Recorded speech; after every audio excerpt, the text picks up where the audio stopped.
Right, morning all. Thanks for taking the time to join this webinar this morning. I think we've got people just slowly starting to join the call here. As we're obviously past 10 o'clock, I'll just start to do my kind of introduction and overview, and we'll let people kind of assemble inside the webinar as we continue here. So my name is Matt Mendell. I'm principal consultant here at Optimize Engineering, and Optimize Engineering are a systems engineering specialist company. So we help companies implement a tool-supported systems engineering process. As part of that, we are an IBM business partner, so we work with the IBM engineering tools. And so I'm here today to show you how we can take a lot of the foundational principles of systems engineering and the tools that go alongside with that and apply those to the healthcare and the medical devices sector. So I'm going to start by talking about the three high-level strategic themes that we need to be able to implement in order to be able to kind of master the medical devices sector. So the first of these is about making sure that we improve quality in our products. This is really about maintaining the transparency across the design, so creating the links between requirements, models which are illustrating those requirements further, software used to implement them, and the test cases and test results that go alongside that design. We then also need to make sure that the product is actually meeting the high-level requirements that are initially specified on both the quality level and the functional level, and making sure that all of those requirements are fully tested. It's also about making sure that we can manage a very large scale of requirements. That's really about breaking them down to their most atomic level, but managing them within these organized hierarchies and being able to understand the impact of changes that we have across the entire system. In terms of the streamlined compliance theme, this is of course because compliance is something that carries a heavy burden on the medical devices sector, and we have to be able to manage risk and safety all the way across the design.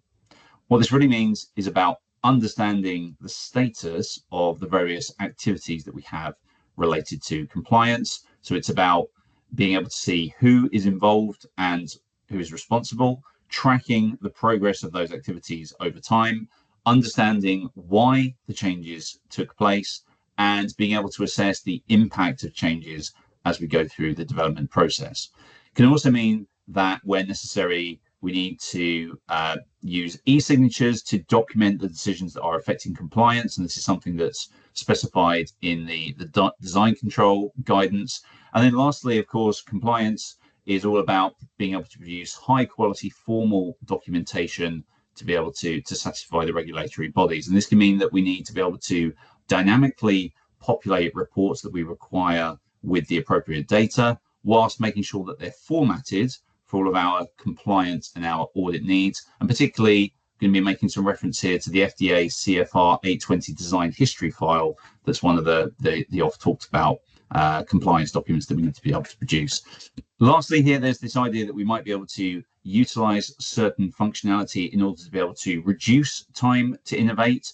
And that really is about, firstly, sharing data across distributed teams and with our suppliers and stakeholders, any interested parties that we need to be able to share that data with. But it can also be using some slightly more advanced concepts that might not really be available to us when we're just working with an equivalent paper-based system. So this might be things like creating new products whilst being able to literally reuse existing assets that we've previously developed. And this also then links back to the first theme about improving quality, because the more that we can reuse stable, verified assets, the higher the level of quality we're likely to have in our new products. But it can also mean that we're perhaps using some model-based systems engineering to model the system and software architecture and behavior. And the earlier that we can do that in the development cycle, the more likely we are to reduce any rework that's later going to be required downstream in our development. And it could be that if we're able to do this earlier, that actually we're doing something that's a little bit more kind of agile and iterative. And maybe these are some of the principles that we're being able to do when we kind of iterate through our design and our testing. So let's look at each of these themes in a little bit more detail. So on the idea of improving quality, again, this is all about transparency, getting the right data to the right people, and allowing them to be able to make the decisions at the right time, the right decisions at the right time. Really, this is about alleviating that cost that we have with document-centric engineering, and particularly about breaking down the silos that we often have between different teams, perhaps between different tools. And what those silos often lead to is, as you can see on the graphic here, this kind of throw it over the wall scenario where one team is working on something, they take their finished products, documents, whatever it might be, pass it over to the next team, but there isn't really that insight between all the various groups as we need. And this can often lead to suboptimal designs. Crucially, really what it can mean is that if there are any issues in this that we don't discover early, that then leads to that expensive rework that comes further downstream.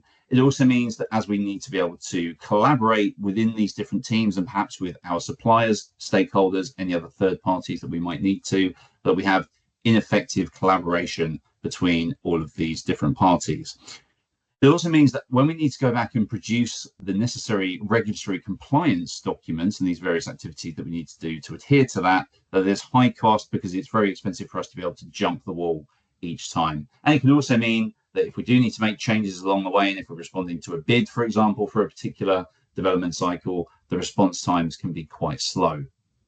So what we want instead is to be able to work on all of the various work products across the life cycle in this single linked data set, what we often call the single source of truth. That means that we're breaking down the various kinds of data that we need to manage in our system down to this very atomic level, but we're linking them together at that individual level. And what this might mean as well is that once we've got all of that data linked together, we can then start to do some automated document generation, get all of the necessary reports, analysis, any visualization that we need to do. And this might just be not within, it might not just be within the IBM engineering tools that we're going to talk about today, but it could be that also we've got some connected third-party data in that, which I'll talk to in a second as well. What this is ultimately going to allow us to do is to take all of these different roles in different teams who need to be able to see this data, and they're going to be able to get their own perspective on it, slice it and dice it in different ways to be able to get the data and the reports out of the tools that they actually need. So let's look at the specific engineering domains and the products here that we're actually talking to.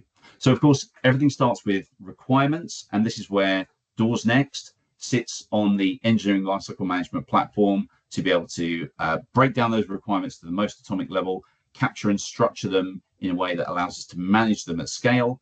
And we can then work with different versions of them over time, baseline them when necessary, and exchange them and collaborate on them with other parties as we need to.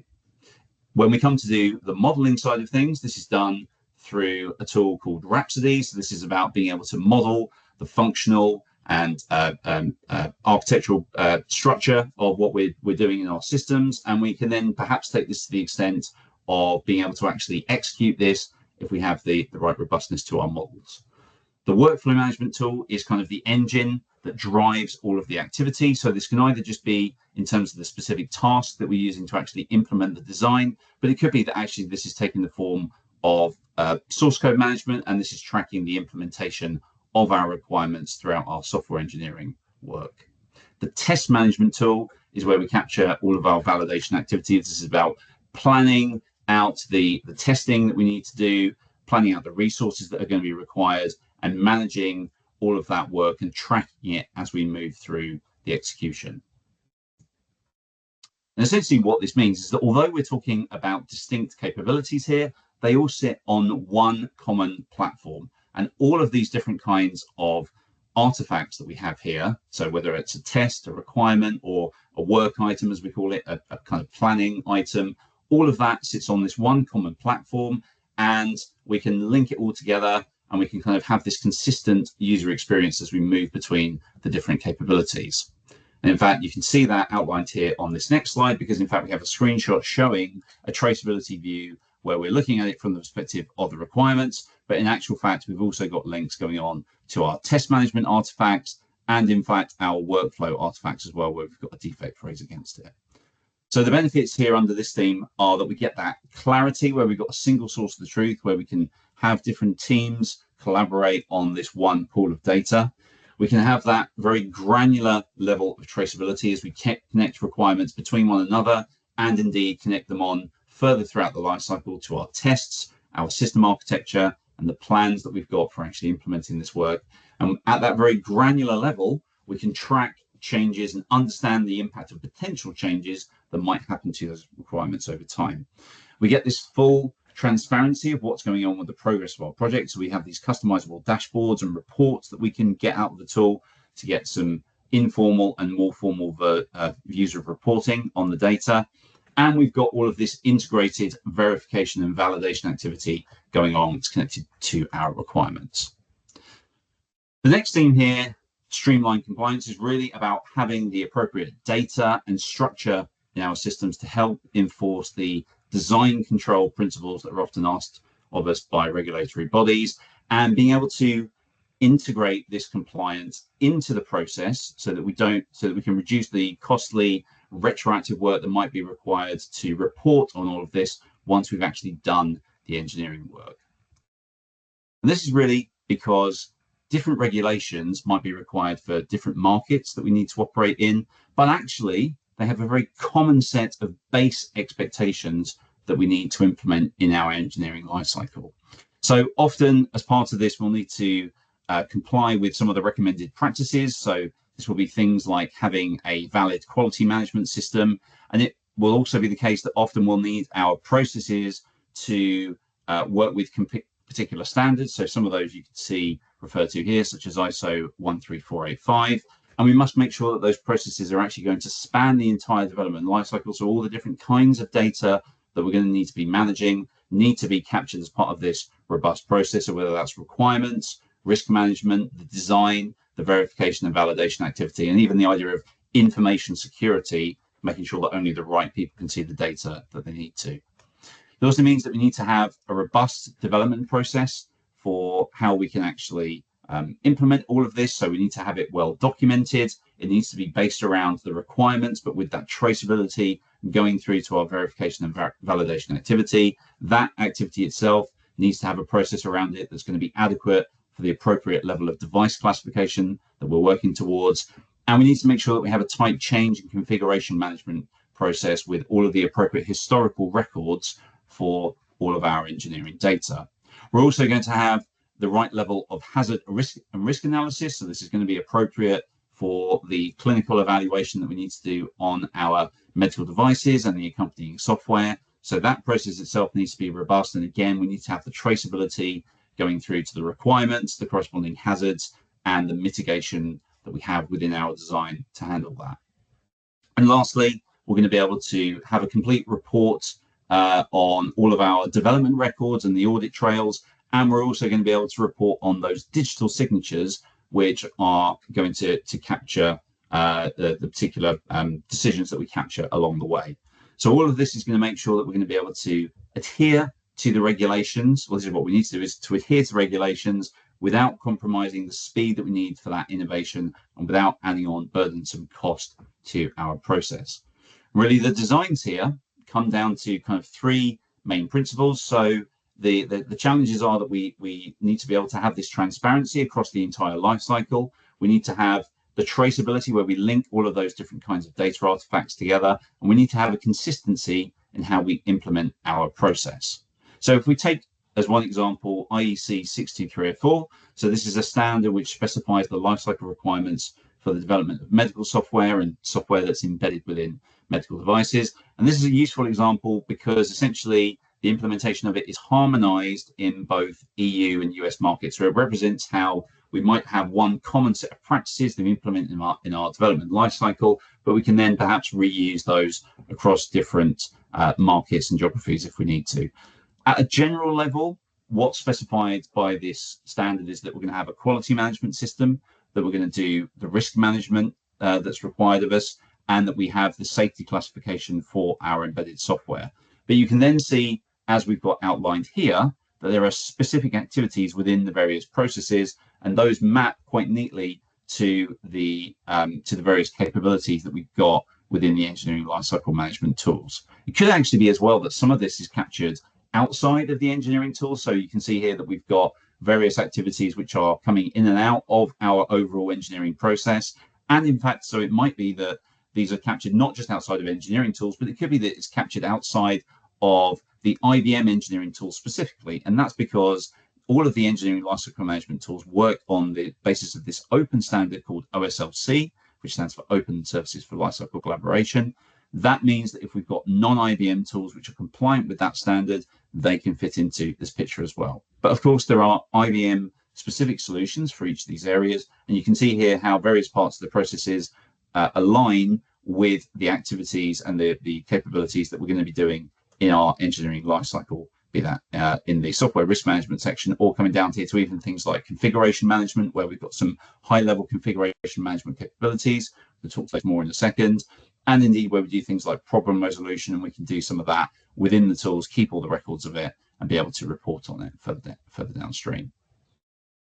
We also need that capability to be able to electronically sign various parts of our engineering data, whether that's the work item, so the activities that we're actually doing related to the development of our products, the test devices, or test artifacts, or the design itself. And you can see here that there are references to electronic signatures or e-signatures, again, in various parts of the different compliance regulations that we have in the different geographies that we might need to work in. And the IBM engineering tools allow e-signatures for a variety of different artifacts that we can actually capture within the tool here. So we're going to look at one example in the demonstration of capturing this for a baseline within requirements, but we can also do it for the different types of work items that we capture, or for the different kinds of test artifacts which are going to be applicable to us as well. And really, with specific reference to the FDA CFR Part 11, where we have to have that authenticity and security of electronic documents, we can capture all of the various parts that are demanded as part of that CFR. So when it comes to capturing the audit trails for all the various types of records, we can do that for our requirements, our tests, and our work items as well. That's the change management part there. We have this idea of immutability of data, and this is where we have the baselines in various parts of our system where we can create these read-only snapshots. We'll have a look at that in the demonstration. The access to data, so again, that's that information security idea, and we can have role-based access for the functionality and the data within our tools. Where we need to have records that are kept as papers, we can generate reports coming out of the tool. So either this can be done in the report builder, which is built into the platform, or the publishing capability, which allows us to generate formal documentation, again, sort of to particular structures and formats as we need. And then lastly, as we've just seen there, the electronic signatures allow us to capture the baselines of requirements, test artifacts, and the planning items, tasks, reviews, change requests, etc., as we need to.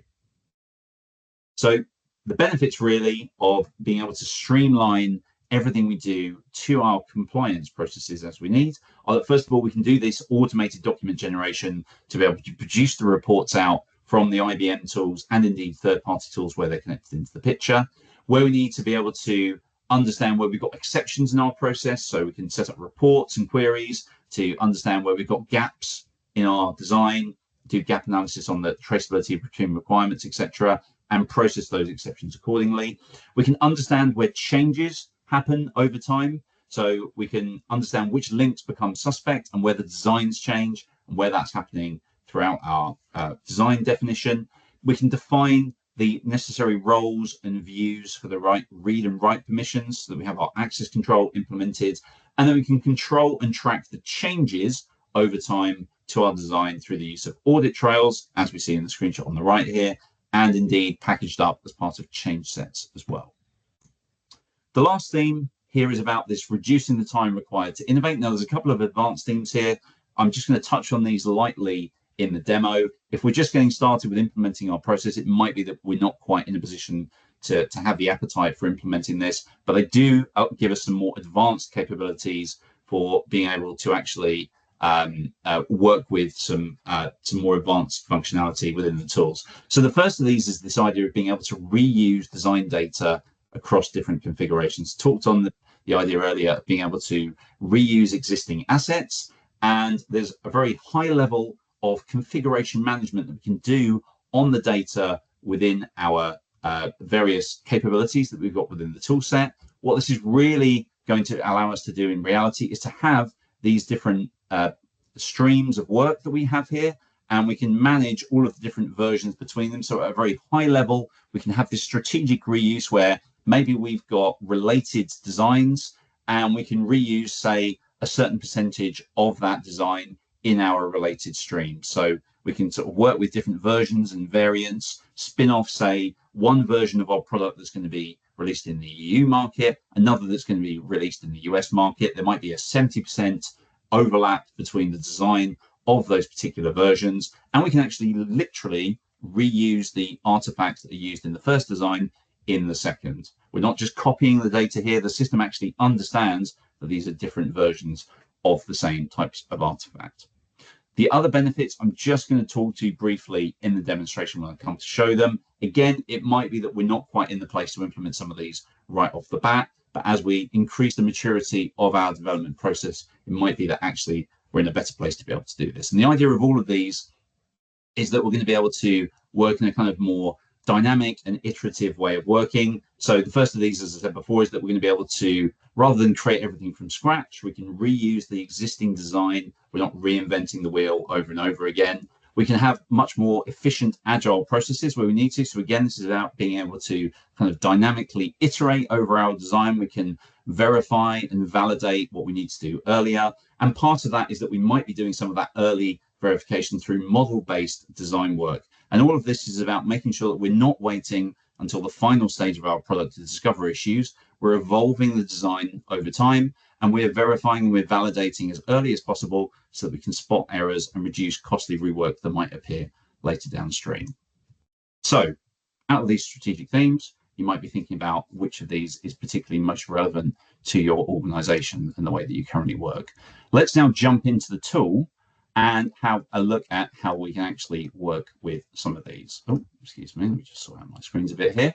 So we've come into the first port of kind of landing spot for our tools here. So we're in a web browser to access all of the information. All of the different capabilities I've outlined so far have their data accessible through a web browser. And the OSLC standard, which the tools are based on, defines each of the types of artifacts in a very generic sense. And it also means that every individual artifact is referenceable through a hyperlink. And that really means that whenever I see a link sitting here, say on my dashboard, I can hover over the hyperlink and I get a rich pop-up giving me the information about the artifact at the other end of the link. So I can see a lot of information just by using that rich hover without actually having to traverse the links. I've also got a series of other types of reports that are sitting here on the dashboard, many of which, well, all of which are basically live and interactable. So these aren't just flat diagrams. I can actually drill down into some of these and interact with the graphs and various data types that we've got here sitting on the dashboard. So these are all live interactive reports that we can work with. We can get a lot of information without actually navigating anywhere.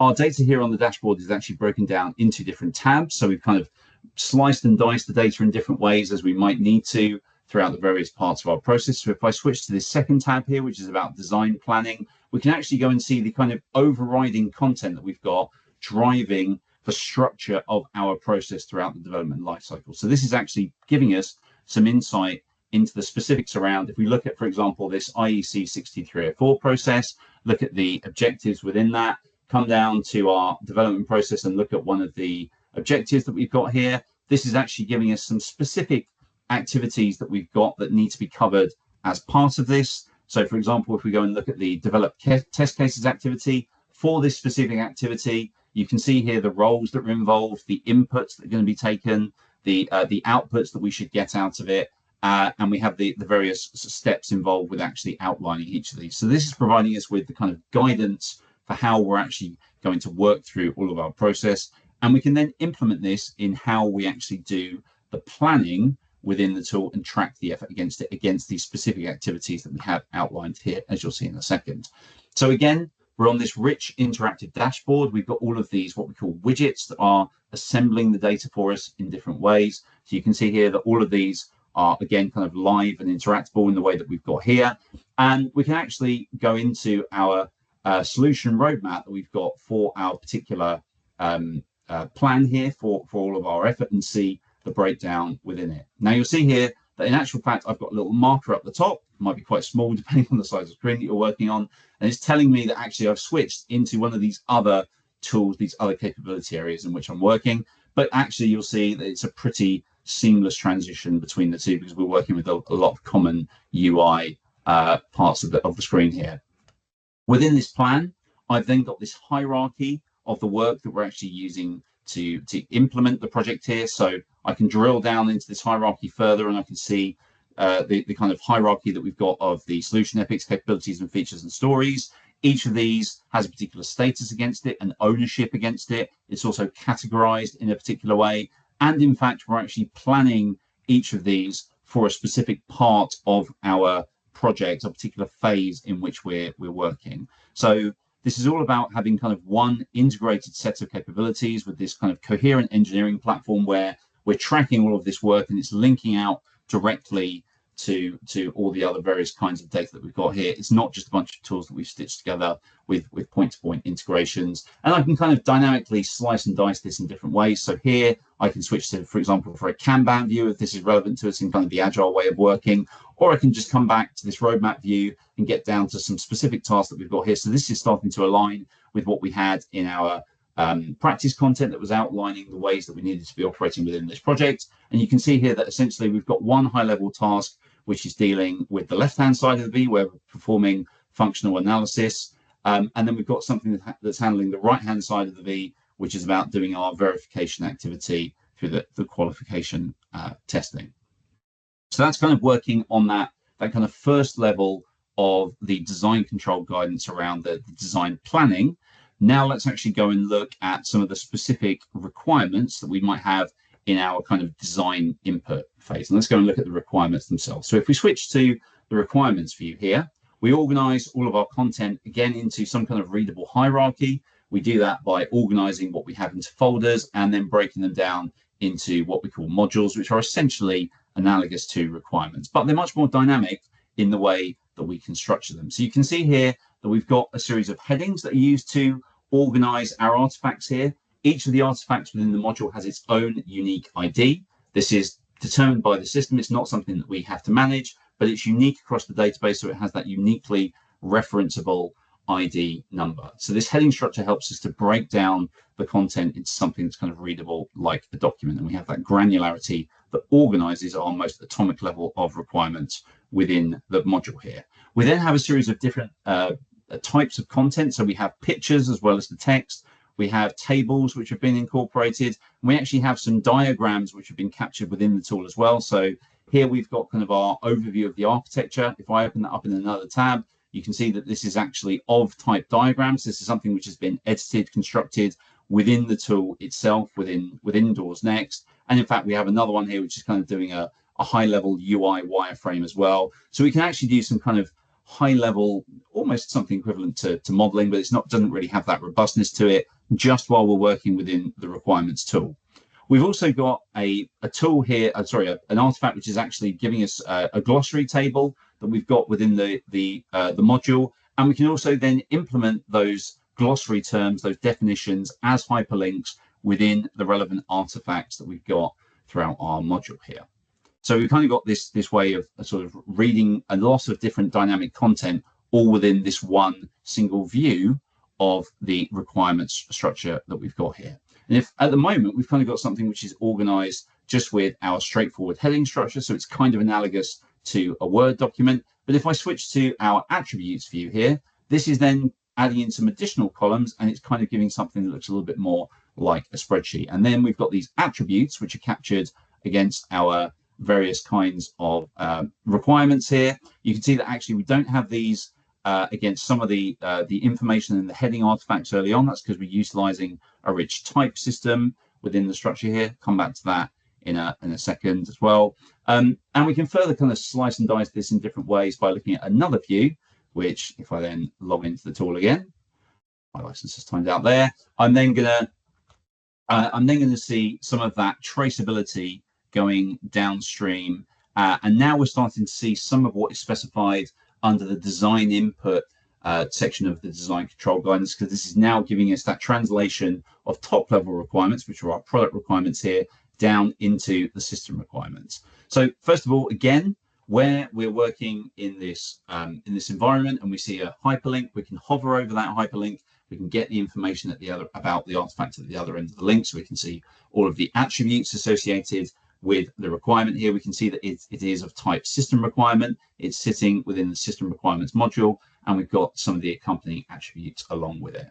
Of course, this traceability view is also allowing us to see some of the kind of high-level gap analysis that we have, where we're missing traceability links going downstream to those system requirements.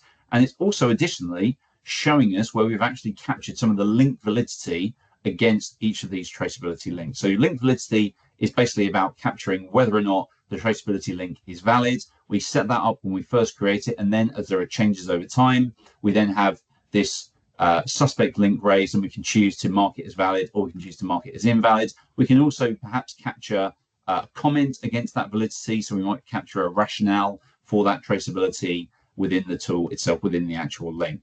And I can navigate by clicking on that link, and it takes me to the appropriate context further downstream within our requirements. So this is now, again, this is kind of looking a little bit more downstream. So this is come to the system requirements level, and we can then look at another view, which is showing us some of the upstream traceability, going back to where we were with the product requirements. But this also then got some downstream traceability, which this time is going on to some of the software requirements, which are actually being used to implement the next level down within our infusion pump project in which we're working here. And again, you can see we've got another definition of a diagram that's been created within the tool.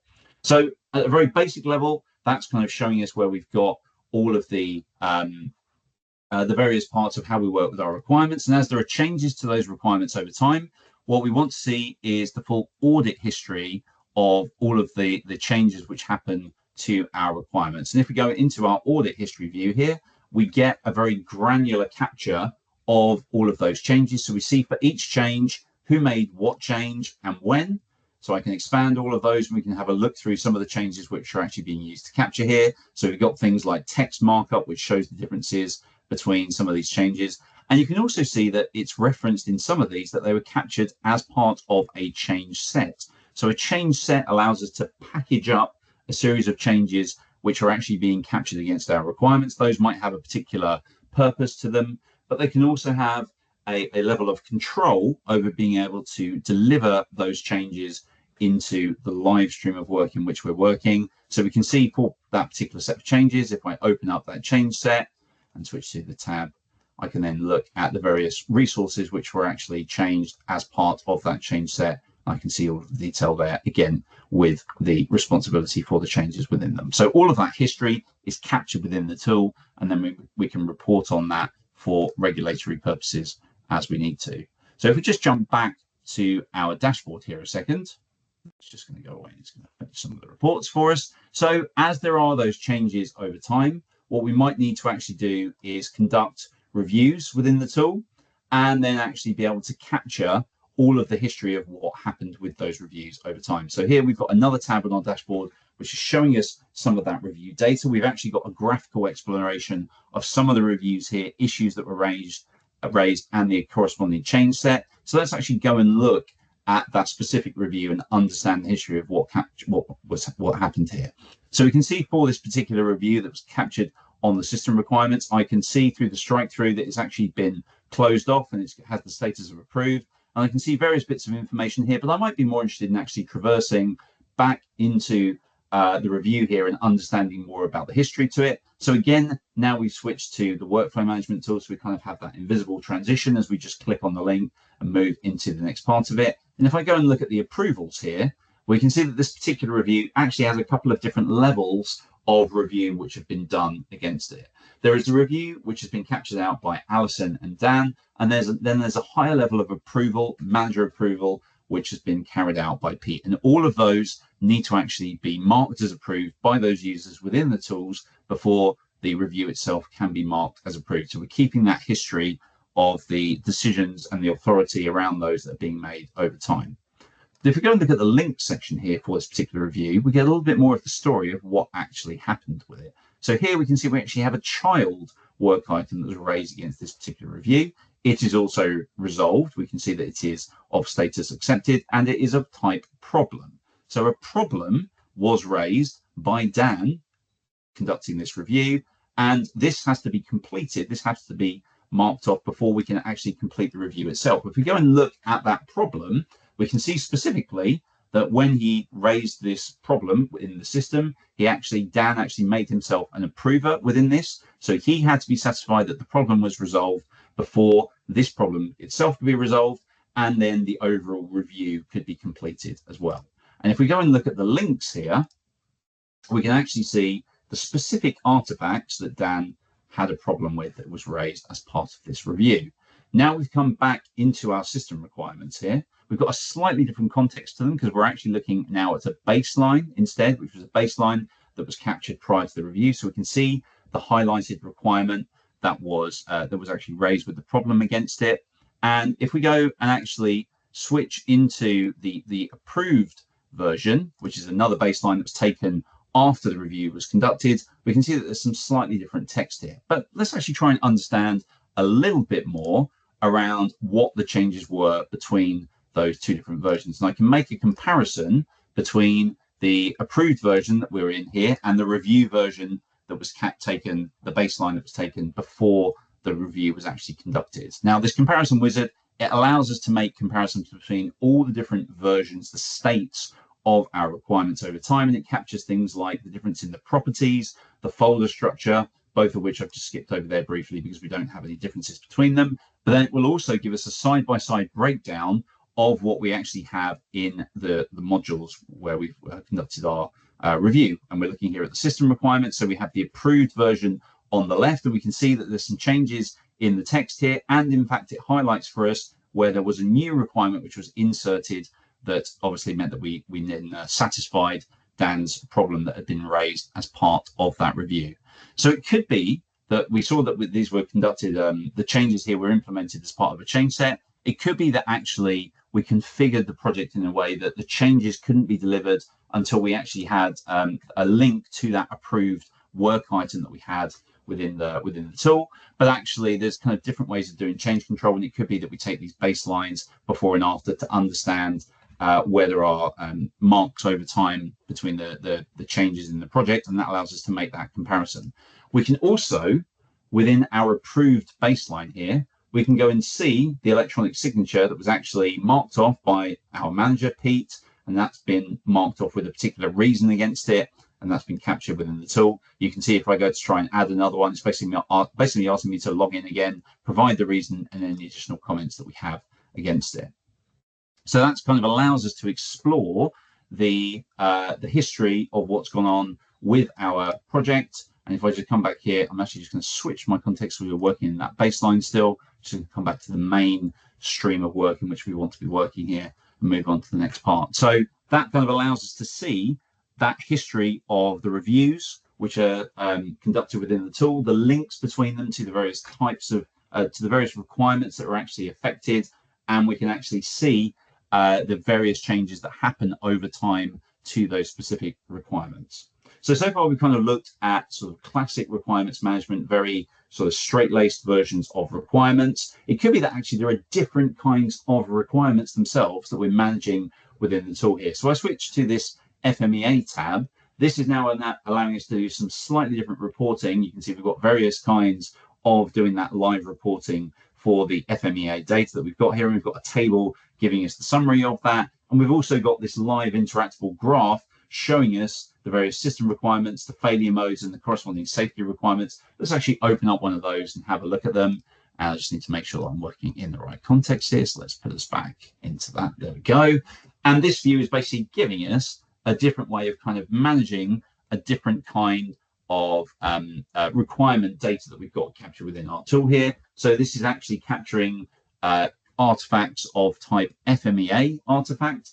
And for each of these, we have the affected requirements where the failure mode was identified, the details of the failure mode itself, including the scores against the severity, the probability, and the detection, the overall risk priority number that comes of that, and then the safety requirements which are going to mitigate that failure mode. So again, I can hover over any of the traceability links here and get some understanding of the details. Let's actually have a go at putting in some of these risk priority numbers. And to do that, we have to actually put in, because we've got these controls here on the project, we have to create a change set to allow us to actually come in and make the changes here. So if I just strip out the existing risk priority number that we've got here, just to clear it out for a second, I can then open up our mini dashboard that we have on the left-hand side here. And that mini dashboard, I can actually pin open as well, so it will stay across all the different screens in which I navigate around the system. But it gives me the ability to have some of the same widgets that we had on our project dashboard, but I can have them on my own personal version of the dashboard,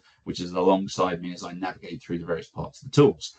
Part of that allows us to have widgets which will extend the functionality of the tools in some way. So for example, we have here an RPM calculator, which if I run that with the item selected, you can then see is going to repopulate that risk priority number attribute based on the values that we had set for the severity, the probability, and the detection. So we can run through that and make sure that we have the right risk level associated with our FMEA artifacts. If I'm happy with all of those, I can then actually choose just to discard that change set. But if I choose to actually deliver it and make a series of changes along the way, then you would see in that audit history, as we saw earlier, that I had that package of changes that was actually implemented within the tool. So let's go back to our dashboard now. And let's see, back on that FMEA tab. So just make sure I'm back in my main stream of work rather than the personal stream in which I'm working there. And you can see here for the FMEA data that we've got here, we've kind of done various forms of reporting on it in different ways. But if we switch to this operational hazard analysis tab here, we've then got a couple of different reports putting together the various hazards, the causes, the necessary actions, and again, the safety requirements which are satisfying those. We've got a graphical exploration of identified hazards where we have mitigations and where we don't. And we've also got an output which is showing us all of these results in a file that's been produced directly out from the tool, and it has all of that data with not really much formatting to it. We can have our company formatting to it, but we've basically got all of the data that we've taken directly out of the tool, again, in a predetermined format for the report without having to do the necessary work to then do that later downstream once we've actually done the engineering work. So now we're kind of starting to move beyond just the requirements into something that's kind of like the design output part of our design control guidance. So if I come back to some of the system requirements that we've got here, and I'm just going to open this up directly from this widget that we've got here. So we had this view before that was looking at the requirements going upstream and downstream, but actually there are other views here which are showing different types of traceability. And I think in jumping between different tabs, I've managed to take myself out of the context, but there we go, I can put that back into it. And what we can see now is links going kind of into the other parts of the design. So this is now actually looking at the various types of models that we've got here. In actual fact, I can open up for a single requirement. I can see a graphical view of all of the related artifacts. And again, for each of these, I can hover over the link and I can get the rich hover that gives me the information. I can actually work in this view quite effectively. I can do things like set the link validity. I can add in new links, all whilst exploring the perspective of just this single requirement. And I can expand it out further and I can see related artifacts that I've got here. I think, there we go, that's the one I wanted. That's then giving me the related artifacts. So if there's a proposed change that's going to be against this specific requirement here, I can very quickly and easily understand the downstream impact of all of those changes.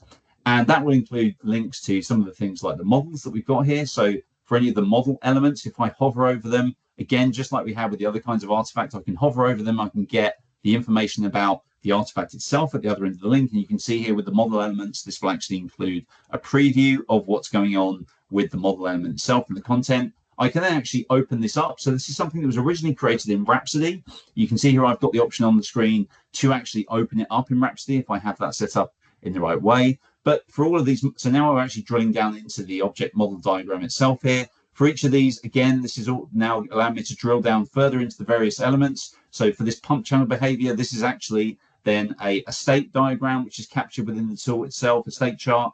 And I can see all the various elements that make up that as well. So all of this is created in Rhapsody, but it can be uploaded onto the server. It can be linked, even with the link validity, into the rest of the design. You can see here, this is also linked back to some of those tasks that we were looking at on the plan earlier for actually implementing this. So we can see how that's done. And all of this is captured within this single platform on this one tool set here that we've got.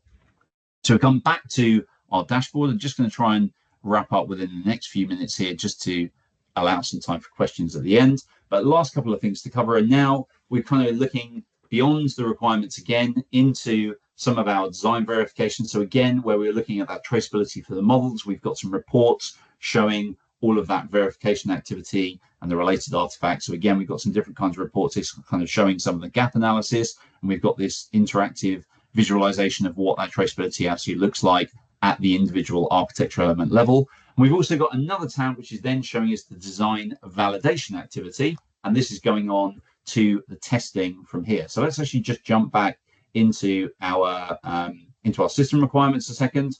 Let's actually keep that tab open, but there we go, because I've got another view here which is actually giving me, again, just need to set my context accordingly, which is then going to give me my links going on to my test cases. So for each of these, I can hover again over the link, get the pop-up, actually get quite a lot of information with a test case. It will show me things like what the test script was that was used, some of the most recent execution results and the status against them, all of the attributes against the test case itself.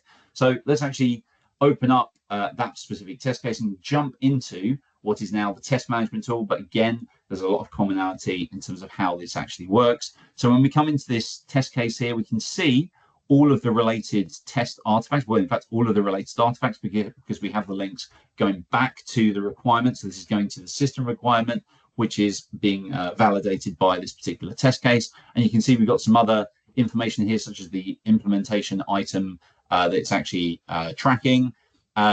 And in fact, we've got the link to the defects been raised against it as well. Let's actually just look, before we go any further, just at the kind of high level testing dashboard that the testing team have themselves. So they've got their own dashboard, which is distinct from the requirements dashboard. This is giving them all of the execution data that we have against the various test artifacts that they've got here. And the kind of thing that's equivalent to organizing our tests, that's kind of equivalent to our requirements module, is a test plan that allows us to plan out all of the effort that we're going to be, all of the scope of the testing and the effort involved in actually conducting that. So part of that is going to be outlining at a high level what the test objectives are. You can see here that we've got some hyperlinks going out to the corresponding ISO that we're actually testing the behavior against. You can see here that we've got a risk assessment that we've conducted within the test plan itself. This is something that's collaborative. It's been contributed to by a number of different members of the team, and that's overall giving us, based on their ranking of the various levels of risks that we're capturing as part of this, we've got an overall community risk level that's been captured against it. A test plan has a particular scope of testing against it. So this is being put against that validated by test method view that we saw.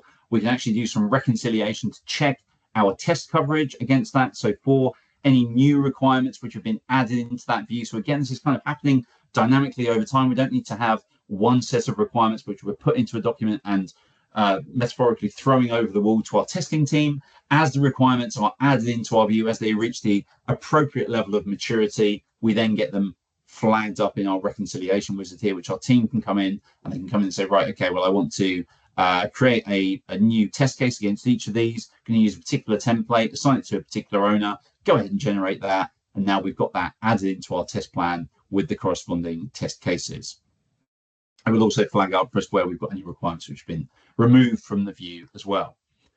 We're also capturing this against a particular development plan. So that plan that we looked at earlier, we've got one which is analogous to that, which is capturing things around a particular release and the device development associated with that. And if we go and look now at the test cases, this is then giving us that breakdown of all of the test cases which are actually included in the scope of our testing based on the requirements. For each of those, we can then see, wrong section here. If we go into the test case results, this is actually tracking for those test case results where we've actually started to execute those, where we have the corresponding defects which have been raised against them. So if I go and open up one of these and actually have a look at the specific test case, this test case then is aligned to that particular requirement. And if I go in and look at things like the actual manual steps involved, so this is a manual script that's being run. It's a manual script that's being put against this test case. It could also be that we're doing automated testing here as well, and all of the types of test artifacts align with what we have on the manual side. So we keep one consistent view of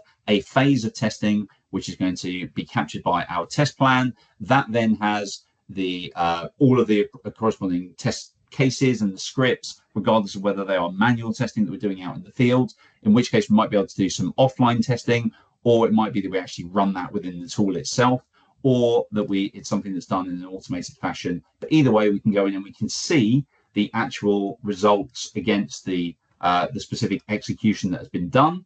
And it could be that actually in an automated testing case, we're actually kicking this off to a test execution tool that's being done separately as well. So if I go and look at the specific results here, this is then giving us, for those manual steps that we had outlined in the script, it's giving us the full history of who ran the test, when it was captured, and the actual results that they captured as part of that execution. That also has a defect which has been captured against it. If we're going to open up that defect, this is now switching into the workflow management tool, but again, the changes in the UI are somewhat incidental to a large extent. That in itself has links back to the requirements and all of the various results, test plans, the test case that we were just looking at, etc. So again, for all of these, as I need to, if I'm working at it from the perspective of working through our exceptions, our defects that are raised, I can just hover over these links and get some understanding about what's going on at the other end of the link. And finally, if I come back to our requirements management dashboard just one more time, I'm going to show a couple more tabs here. So this is then showing the kind of roll up from the requirements perspective of what's going on with all of that validation activity. We then also have one overall graph, which gives us this kind of high level perspective of what's going on with the progress of our requirements and how the various status of those requirements looks like, going down the left-hand side of the V, and then the links that we have going over to the corresponding test cases alongside that. So all of this kind of data is captured in the various parts of our engineering suite of tools here. Once we've got that kind of worked through, we can then start to produce the reports, some of which I've already looked at in the way that we outlined. It could be that actually we're then producing something which is going to align with the specific sections that are outlined in that design history file. So I've just got a couple of examples of that here. And for something like the design output, if I go and look at one that we've got generated here, so this is then looking at a PDF, which we're bringing out of the tool. We can produce it in various formats. And for this one section here, again, not really done much around the formatting. We can have the corresponding style sheet that gives it the appropriate company formatting, but we've got all of the various kinds of data here captured and outputted into this particular format that we require from our publishing tool. And essentially we can do this, as we talked earlier, in a number of different ways for a number of different regulations and standards that we need to work to. So we've got a couple of examples here of, again, where we talk to IEC 63304, or maybe it's ISO 13485, and we have the various parts of our toolset that align with the sections that we need to for the various processes.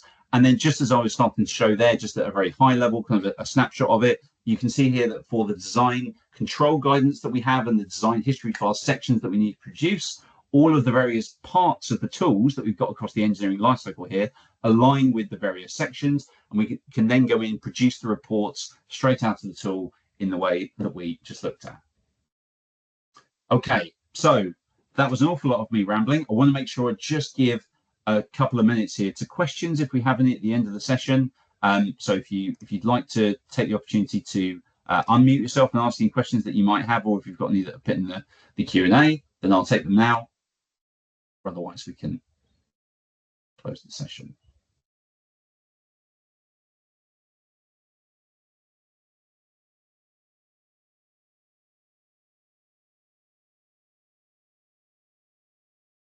Okay, I'm just switching back into my meeting here.